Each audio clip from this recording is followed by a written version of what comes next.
স্বাগতম বন্ধুরা, কেমন আছেন? নিশ্চয়ই ভালো আছেন। কাজের মধ্যে থাকি, ভুলে গেছি। গাছ ফাছ লাগাচ্ছেন তো? আশা করি লাগাচ্ছেন, আমার কথা তো শোনেন আপনারা, আমি তো পরে কমেন্টসে পাই। বন্ধুরা, আজ একটা অঙ্কীয় সেট দেখুন। এই যে অঙ্কীয় সেট দেখছেন, এটা 5.1, ভালো একটা এবি রিসিভার। মডেল নাম্বারটা দেখান, TXD। তো সেটটা এদিকে দেখান। সেটটা কি করেছে, ভদ্রলোক পুরনো কিনেছে। পুরনো কেনার পরে গল্পটা এই কারণেই বলছি, এটা আপনাদের জানা দরকার, শেখা দরকার। পুরনো কিনেছে, এবারে সেটটা সাধারণত এই সেটগুলো অনেক সময় দেখলে মনে হয় যে 220, কিন্তু পেছনে আপনাদের দেখতে হবে, এর পেছনে আপনাদের দেখতে হবে যে এটা 220 কিনা। অ্যাকচুয়ালি এটা হচ্ছে 110, মানে 110 হচ্ছে ইন হবে, টোটাল সেটটাই হচ্ছে 110। তার জন্য দরকার এরকম কনভার্টার। এই যে 220 ঢুকছে, এটা 220 ঢুকবে। আমাদের দেশে তো 220 ঢুকলো। 220 ঢুকে কী হবে, এখান থেকে 110 এসি আউটপুট হবে। তো এটার এইরকম কনভার্টার দরকার ছিল। তো ভদ্রলোক পুরনো কিনে কী করেছে, ডাইরেক্ট 220-তে দিয়ে দিয়েছে, ব্যাস। এবার যা হওয়ার হয়েছে। তো আমি আপনাদের সামনেই খুলবো, কি করে সলভ করলাম, কি হলো, কি অবস্থা হয়ে আছে, দেখা যাক। Let's go. তো এই ধরনের প্লাগ থাকলে, এই ধরনের প্লাগ যদি থাকে, তাহলেই কিন্তু আপনারা পেছনটা সন্দেহ করবেন যে এটা 110 না 220। এই ধরনের প্লাগ থাকলে 110 হওয়ার সম্ভাবনা ম্যাক্সিমাম 95% ধরে রাখবেন। এই ধরনের প্লাগ হলে কিন্তু 110। অনেক সময় এই ধরনের প্লাগ হয়, বিদেশি প্লাগ, সেগুলো 220-র জন্য হয়। কিন্তু এই ধরনের তো আপনারা দেখবেনই প্লাগটা, তারপরে কি দেখবেন, পেছনে দেখবেন, পেছনে তো কোম্পানির স্টিকার থাকবে যে কত ভোল্টেজ সেটটা রান হবে, মানে এসি ইনপুট কত ভোল্টেজ ওকে দিতে হবে। তো এই ভুলটা পুরনো কিনেছে, সেই সব ক্যান্সার মার্কার সেট সব এখানে কিনে নিয়ে ওই একজনই আসে, আমার কাছে নিয়ে চলে আসবে, চলো সলভ করো। তো আসার পরে দেখলাম এইখানে বন্ধুরা দেখাচ্ছি, খুব গুরুত্বপূর্ণ কিন্তু এই ভিডিওটা, আপনারা প্লিজ দেখবেন। এই ধরনের সেট করতে হলে আপনাদেরকে খুব ভালো মনোযোগ সহকারে সেটটিকে করতে হবে। এইখানে সাইড বোর্ড, এইখানে হচ্ছে আপনার 5 ভোল্ট, আর 5 ভোল্ট বলছি, 5 ভোল্ট হয়, তবে এইখানে হচ্ছে সার্কিট একটু অন্য, আমি আপনাদের দেখাচ্ছি। খুলেছিলাম, দেখুন কিভাবে এইখানে এই ট্রান্সফর্মারটা থাকে। এইখানে কি হয়, এইখান থেকে মেন সাপ্লাই থেকে 110 ঢুকলো।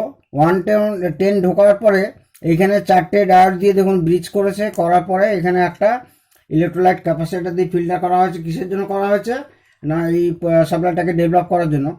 তো এ কি করবে, এই ট্রান্সফর্মারটা এইখানে দেখুন লেখা আছে যে আপনার +13 ভোল্ট লেখা আছে দেখুন। তারপর হচ্ছে আপনার মাইক্রোপ্রসেসর গ্রাউন্ড, মাইক্রোপ্রসেসর পাওয়ার, তারপরে এখানে হচ্ছে দুটো 13 ভোল্ট আছে। তার মানে এখানে ধরুন আপনার 10 ভোল্ট এসি বেরোবে, 10 ভোল্ট এসি, মানে 110 ঢুকে 10 ভোল্ট এসি বেরোবে। 10 ভোল্ট এসি বেরোনোর পরে এখানে এই 13 ভোল্ট মতো হবে, হয়ে এই জ্যাকটা মেন বোর্ডের সঙ্গে কানেকশান হচ্ছে, হয়ে গিয়ে মাইক্রোপ্রসেসরে গিয়ে এইখানে একটু দেখান, এখানে 5 ভোল্ট রেগুলেটর আছে 7805। তো 5 ভোল্ট এইখান থেকে 13 ভোল্ট হয়ে গিয়ে এখানে আসবে, এখানে 5 ভোল্ট হবে। 5 ভোল্ট হওয়ার পরে মাইক্রোপ্রসেসরে যাবে, মাইক্রোপ্রসেসরে যাওয়ার পরে এই রিলেকে মাইক্রোপ্রসেসর সেন্স করবে যে তুমি রিলে অন হও। তখন এই যে স্ট্যান্ড বাই সুইচ দেখছেন না, এই স্ট্যান্ড বাই সুইচটা তখন কাজ করবে। করলে তখন কি হবে, যদি সেটটা ঠিক থাকে এখানে ডিসপ্লে সব চলে আসবে। এইবারে এগুলো তো আপনাদের প্রাথমিক বলছি। তো এইখানে ফল্ট কি হলো, এইখানে এই ট্রান্সফর্মারটা বার্ন হয়ে গেছিলো। তো ট্রান্সফর্মারটা বার্ন হয়ে গেছিলো, এই ফিউজটাও উড়ে গেছিলো। তো এটাকে আমি চেঞ্জ করলাম, করার পরে এই ট্রান্সফর্মার জায়গায় এখানে তো 13 ভোল্ট থাকবে। তো আমি একটা টেস্ট করার জন্য এইরকম একটা এসএমপিএস দিয়ে এইখানে বাই ফোর্স এখানে কি করলাম, প্লাস মাইনাসে আপনার 13 ভোল্ট দিলাম। 13 ভোল্ট দেওয়ার পরে এইখানে এই বোর্ডটা এইভাবে লাগালাম। লাগানোর পরে 110 ইউজ করবেন, কিন্তু 110-এ আমি আবার এসএমপিএস তো এখানে হচ্ছে আপনার 110-ও চলবে, 220-তেও চলবে, এখানে কোনো প্রশ্নই আসে না। তো তারপরে কি করলাম, এই এসএমপিএস লাগানোর পরে সেটা কিন্তু চালু হলো এবং সাউন্ডও এলো। এখানে একটু গল্প আছে। এইবারে আমি তখন ওই বাইরে যাওয়ার আগেই এসেছিলো, ওই 8-10 দিন আগে। তারপরে ভদ্রলোককে আমি বারবার বললাম যে আপনি কিন্তু একটা কনভার্টার কিনে নেবেন, মোটামুটি 600 ভিএ মতো এর কনভার্টার লাগবে। কনভার্টার একটা কিনে নেবেন, কিনে নিয়ে যে কনভার্ট হচ্ছে আপনার 220 থেকে 230 ভোল্ট ঢুকবে, আর 110 থেকে 120 ভোল্ট মতো বেরোবে, এরকম একটা কনভার্টার হলেই চলবে। দিয়ে ভদ্রলোক বলো হ্যাঁ হ্যাঁ ঠিক আছে। দিয়ে তাকে আমি বাজিয়ে দেখিয়ে দিলাম। আর এই ট্রান্সফর্মারটা তাকে হাতে দিয়ে দিয়েছিলাম, বললাম যে এই ট্রান্সফর্মারটা, উনি একটু ইলেকট্রনিক্সের সঙ্গে যুক্ত আছেন, তো উনি বললেন যে ঠিক আছে এই ট্রান্সফর্মারটা দিন, আমি এটাকে রিওয়াইন্ড করে নিয়ে আসবো। তো আমি 2-1টা দোকানের নাম বলে দিলাম, ভালো ভালো দোকানের, যে সেখান থেকে রিওয়াইন্ড করুন। উনি বললেন হ্যাঁ আমি চিনি। আচ্ছা দেখ, সেসব গল্প হয়ে যাচ্ছে। তাহলে আমি এইখানে এসএমপিএস দিয়ে সেটাকে কিন্তু রানিং করে দিয়ে দিয়েছিলাম। তারপরে সেম ভুল ওখানে গিয়ে উনি আমার কাছে এই জিনিসটা দেখেছেন তো, মানে 110 220 থেকে 110 কনভার্টার, ওইখানে উনি কি করেছেন, সরি, ওইখানে উনি এইরকম ধরনের, ওনার বাড়িতে বোধহয় একটা স্টেবিলাইজার পড়েছিল, তো সেই স্টেবিলাইজারে এবার দিয়ে আবার সেম ভুল করেছে।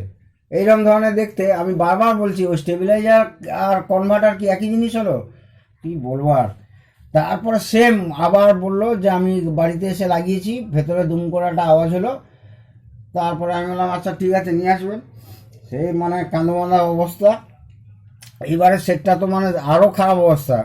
তখন তো এই ট্রান্সফর্মার পুড়ে এসেছিলো, এই ট্রান্সফর্মার বদলে আমি এসএমপিএস লাগালাম এখানে ওই 12-13 ভোল্টে, দিয়ে সেটটা চালু হয়ে গেছিলো। কিন্তু এইবারে কি হলো না, ওই যে এসএমপিএসটা দিয়েছিলাম সেটা ঠিক আছে, কিন্তু এইখানে কোনো ডিসপ্লে নেই, পুরো মানে সেটটা চালু হচ্ছে, মানে 110-এ দিলে চালু হচ্ছে বলতে স্ট্যান্ড বাই পজিশন হয়ে গেছে একদম, কোনো ডিসপ্লে নেই, কিচ্ছু নেই। কি বলবো। তারপরে উনি এই ট্রান্সফর্মারটা ওয়াইন্ডিং করে নিয়ে এসছেন, আমাকে দিল যেখান থেকে, কিন্তু ওয়াইন্ডিংটা হয়েছে ভুল। এইটা হচ্ছে ইনপুট সাইড, আর এইটা হচ্ছে আউটপুট সাইড। ঠিক আছে বন্ধুরা, প্রাইমারি সেকেন্ডারি ওয়াইন্ডিং আলাদা করা আছে, মানে ভালো জাতের ট্রান্সফর্মার। কিন্তু যে ওয়াইন্ডিং করেছে সেখানেও ভুল। 110 ঢুকছে ঠিক আছে, মানে ইনপুট প্রাইমারিতে 110 ঢুকছে, কিন্তু বেরোচ্ছে হচ্ছে কত না 0.20।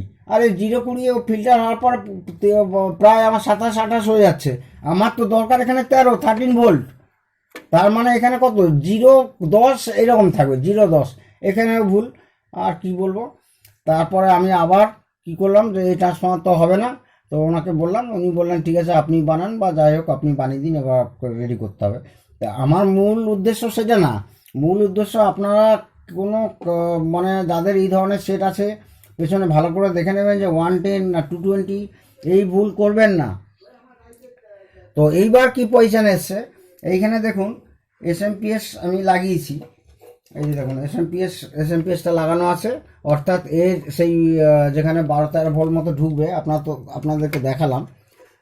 তো আমি বোর্ডটা লাগিয়ে এবার পজিশন দেখাচ্ছি, দেখুন কি পজিশন দেখায়।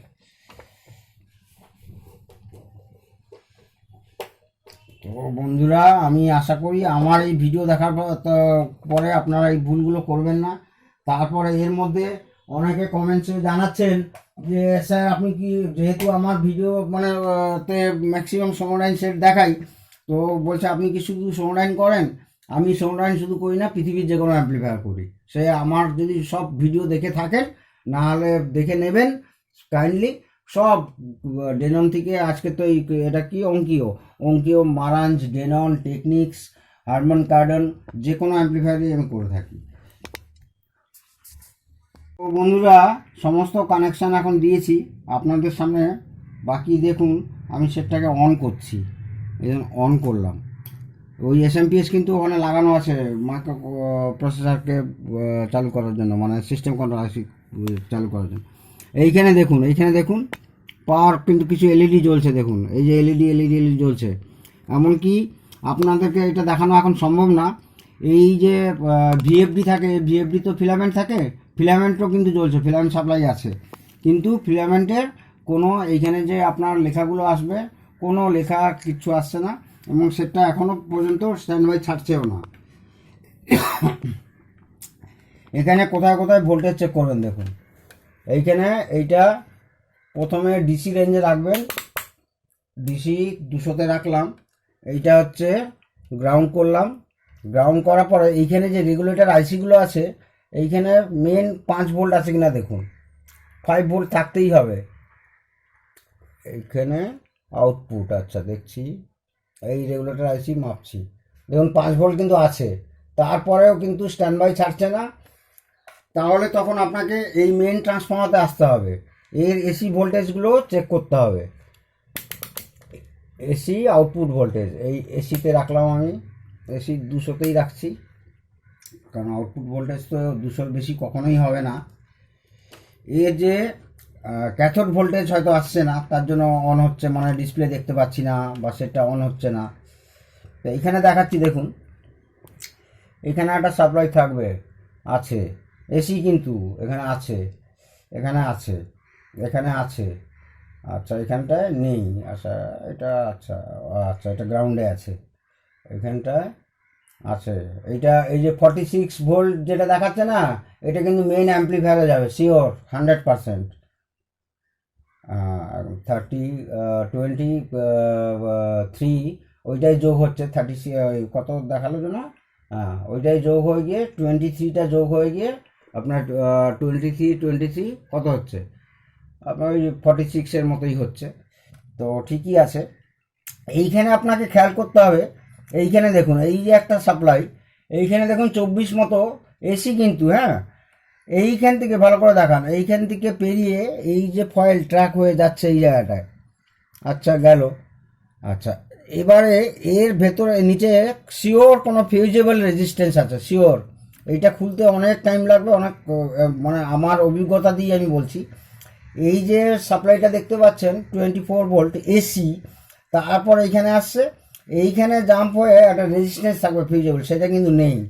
তো দেখা যাক, ওইখানে আপাতত আমি একটা জাম্পার লাগাবো, তার দিয়ে শর্ট করবো, ওইখানে কত আর 4.7 ohms, হাফ ওয়াট বা 1 ওয়াট হবে, কিংবা হচ্ছে 10 ohms ম্যাক্সিমাম হবে, ফিউজেবল রেজিস্ট্যান্স আছে। এইখানে কিন্তু এটা আসছে না, আমি একটা তার দিয়ে শর্ট করে দেখি কি হয়। তো আমার প্রিয় খুব ভালো বন্ধুরা, তো আমি দেখছিলাম সেই এসি মাপছিলাম।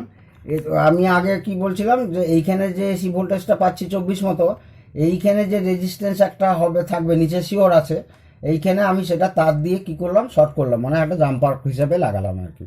এটা পার্মানেন্টলি ওই আপনাকে রেজিস্ট্যান্সই লাগাতে হবে, এগুলো ফর সেফটির জন্য। তো জানি না, সেটটা অন করছি, দেখা যাক কি হয়, ডিসপ্লে আসে কিনা দেখি। কারণ এইটাই কিন্তু এই সাপ্লাইটাই কিন্তু এর ক্যাথোড ভোল্টেজ হচ্ছে, মানে ডিসি হবে, ডিসি নেগেটিভ ভোল্টেজ হবে। দেখা যাক গাইস, এই ভলিউম লেখা এসছে একদম, কি লেখা আছে, আনপ্লাগড, ও সিডি আনপ্লাগড, আচ্ছা ভলিউম বাড়ছে কমছে, দেখা যাক মোড চেঞ্জ হয় কিনা। আচ্ছা আনপ্লাগড টেপ, ঠিক আছে, ভিডিও, এটা সিডি। তো এবারে স্পিকার লাগিয়ে দেখতে হবে, মানে স্পিকার লাগিয়ে দেখতে হবে সেটা সত্যিকারে চলছে কিনা, কোনো আউটপুট হচ্ছে কিনা। আমার তো মনে হচ্ছে, আমার এক্সপিরিয়েন্সে, যে সেটা চলা উচিত, চলবে, দেখা যাক চলে কিনা। তো এইভাবে কিন্তু আপনারা করবেন, প্লিজ প্লিজ, হুটহাট করে সেট দেখুন নিয়ে নেবেন, তারপর 220 জায়গায় আর 110-এর জায়গায় 220 ঢুকিয়ে দেবেন। এই ধরনের কনভার্টার ইউজ করবেন না। প্রচণ্ড মাথা ঠান্ডা রেখে স্টেপ বাই স্টেপ আপনাদেরকে এগোতে হবে, ঠিক আছে বন্ধুরা? তো আশা করি এটা ঠিকই চলবে। তো আমার মনে হচ্ছে এটাকে আরেকটু ভালো করে, এটা ঠিকই হয়ে গেছে, আরেকটু ভালো করে দেখে আপনাদেরকে একটা সেকেন্ড ভিডিও অবশ্যই দেব। নমস্কার, খুব ভালো থাকবেন, জয় হিন্দ।